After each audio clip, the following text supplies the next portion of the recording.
question of trust. The story is about a 50-year-old man who makes locks and lives with his housekeeper. He's a good citizen, but not an honest one, as he commits a robbery every year. He plans his robberies in such a way that the money he gets from there lasts him for at least an year, and he is able to buy rare and expensive books with it. He buys these books because he is really fond of collecting rare and expensive books. He plans to commit a robbery at a grange named Shotover Grange. He takes all the information about the house, like where the family had gone, how many servants were there in the house, what was the name of the dog, the wiring in the house, the safe in the house, and even information like how much worth of jewels were there in the safe. The real twist in the story comes when he reaches the grange to commit a robbery, and a woman claiming to be the owner's wife enters. She gives him an option that she will forget that she had seen him if he opens the safe for her.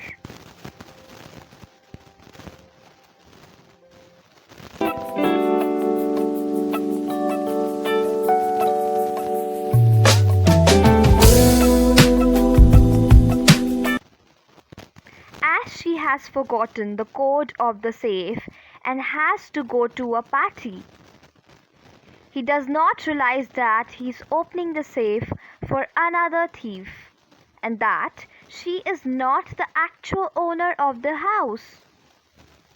He leaves happily thinking that he is safe, but doesn't realize the fact that he had opened the safe for someone else, that too without wearing his gloves. 3 days later, a police officer comes and arrests him, saying that his fingerprints had been found at the Shotover Garage. He then realizes that he had been fooled by a lady who was herself a thief and from the same background as his. He's sent to the jail and becomes an assistant librarian. He feels angry whenever someone talks about honor among thieves, as he had been cheated by one from his own community. Everyone, let's look into the short explanation of this chapter.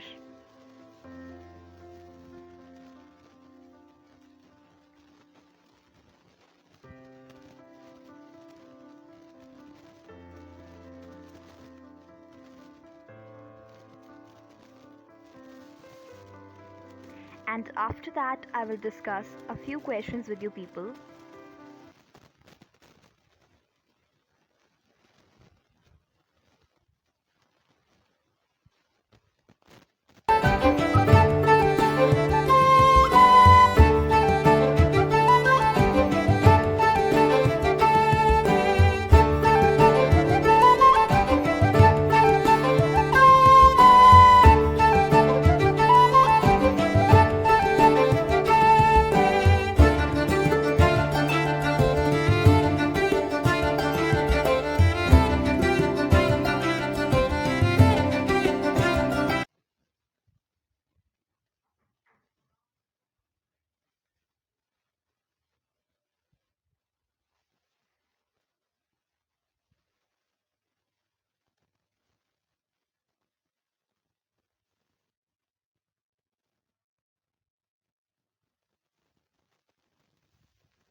Horace Denby had got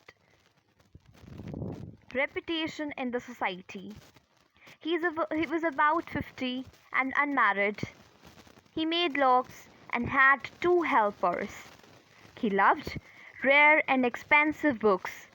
Horace robbed a safe every year. He was now out on committing a robbery. For 2 weeks, Horace had studied the house of Shotover Grange. He had to burgle this house. Horace Danby entered the house. Horace had an allergy from flour. He started sneezing. Then he heard a voice. The voice told him he could cure the sneeze. It was the voice of a woman. She stood in the doorway. She was young and pretty. His first thought was to run. The lady told him that she would telephone the police. She would tell them about him. Horace Denby took him to let him go and forget she ever saw him. The lady put one condition for letting Horace go. She told him that she had promised her husband to take her jewels to the bank. She had, however, left jewels in the safe. She told him that she wanted to wear the jewels in a party that night.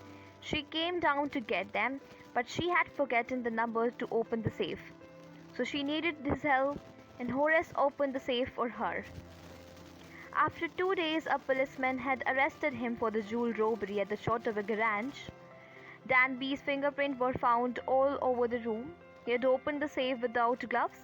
He said to the police that the landlady of the house said him to open the safe. But the lady was a 60-year-old woman.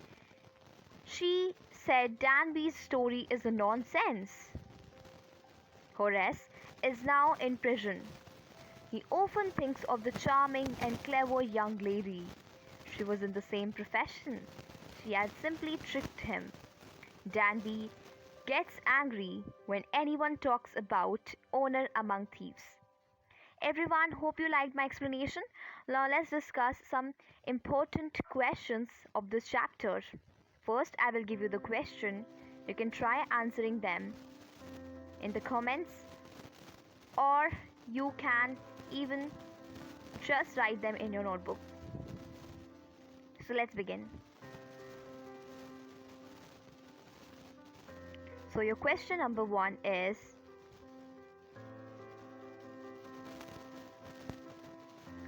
who is the real culprit in the story?